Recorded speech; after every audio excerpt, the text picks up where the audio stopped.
Bapak Pendeta Zimmer Beutel, Bagian 1. Pengantar. Dari catatan sejarah, kekristenan di Blora mulai tumbuh karena pelayanan Bapak Pendeta Zimmer Beutel. Beliau tidak hanya mengenalkan dan menyebarkan benih kekristenan tumbuh serta berkembang di Blora. Beliau juga merintis pelayanan pendidikan atau sekolah formal di Blora. Beliau juga merintis pelayanan kesehatan atau klinik, yang menjadi cikal bakal rumah sakit umum Blora. Beliau tidak hanya meninggalkan rintisan kekristenan, rintisan pelayanan pendidikan dan rintisan pelayanan kesehatan. Beliau juga meninggalkan belahan jiwanya di Blora. Beliau meninggalkan jasad istrinya Ibu Wilhelmina Zimmer Beutel Hassels yang meninggal dunia di Blora pada tanggal 27 Juni 1893. Makamnya sampai sekarang masih ada di Pemakaman Umum Butuh, sebelah utara Gudang Banyu. Mari kita simak dan mengenal lebih jauh rekam jejak sejarah Bapak Pendeta Zimmer Beutel di Blora, agar bisa menjadi bahan renungan dan refleksi diri bagi kita semua. Latar belakang. Bapak Pendeta Zimmer Beutel dari Eberfeld, Jerman. Beliau adalah putra seorang penenun Kristen dari Eberfeld, Jerman. Ayahnya mempunyai 10 orang putra, 9 diantaranya bertobat pada waktu yang hampir bersamaan dan semuanya bekerja di ladang Tuhan. Dengan orkes musiknya sendiri, putra-putra penenun Kristen dari Eberfeld ini sering sekali mengadakan pertunjukan-pertunjukan musik duniawi. Setelah mereka bertobat dengan sendirinya pilihan lagu-lagunya berubah pula, dan mereka mengadakan pertunjukan di gereja atau perkumpulan-perkumpulan gereja lain.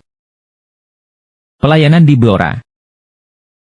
Tahun 1889 beliau mulai melayani pekabaran Injil di Blora. Dalam bulan Maret 1891 Bapak Pendeta Zimmer Beutel tinggal di Blora.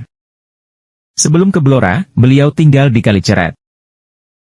Setelah tinggal di Blora, segera Bapak Pendeta Zimmer Beutel berkenalan dengan beberapa orang yang telah meninggalkan agama lamanya, karena tidak mencukupi kebutuhan hati nuraninya. Salah satu di antaranya adalah Bapak Nayasenti yang sudah lanjut usia. Bapak Nayasenti telah mendengar dari kakeknya, bahwa pada suatu waktu kebenaran akan diberitakan di Blora.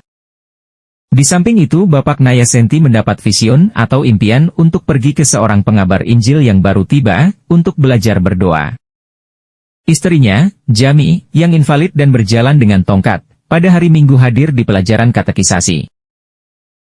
Ketika Bapak Pendeta Zimmer Beutel untuk pertama kalinya tinggal di Blora, Bapak Nayasenti dan istrinya, Jami datang kepadanya.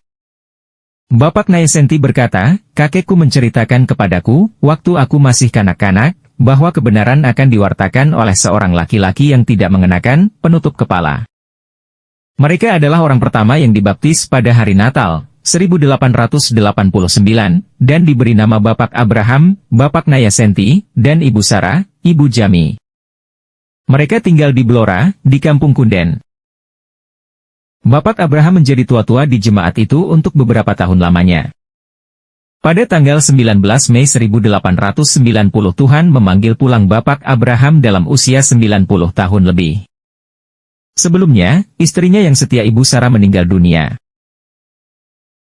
Pada hari Natal tahun 1891, 14 orang dibaptis yaitu 10 orang dewasa dan 4 anak-anak. Di antara baptisan itu ada pembantu laki-laki Bapak Pendeta Zimmer Beutel juga, yaitu Kartowijoyo. Dia mendengar Injil di rumah Bapak Pendeta Zimmer Beutel tiap malam dan juga pada hari Minggu. Dia mencintai kitab suci dan minta katekisasi. Bapak Pendeta Zimmer Beutel seringkali menemukannya sedang berdoa dan membaca kitab suci. Istrinya pada mulanya tidak mau tahu menahu tentang kitab suci, malahan dia mencemooh suaminya. Pada waktu dibaptis, Kartowijoyo diberi nama Lukas.